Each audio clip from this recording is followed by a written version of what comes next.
ತರುವಿನ ನೆರಳು ಕೊಡುವಂತ ಸುಖವು ಕೊಡುವನು ಕೃಪೆಯ ದಿನವು. ಸ್ಥಿರ ಇರುವ ಮನ ಎನಗಿರಲಿ, ಶರಣಾಗತಿ ಎಂದು ಬರಲಿ.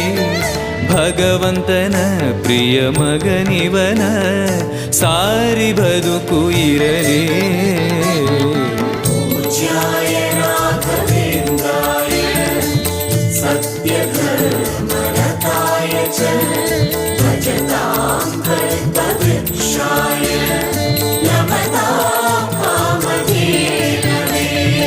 ಆಲಯವೆಂದರೆ ಮಂತ್ರಾಲಯವೇ, ಬೇರೆ ನಾ ಅರಿಯಲಾರೆ. ರಾಜನು ಎಂದರೆ ಶ್ರೀ ಗುರು ರಾಜನೇ, ಮತ್ತು ನಾ ತಿಳಿಯಲಾರೆ. ಆಲಯವೆಂದರೆ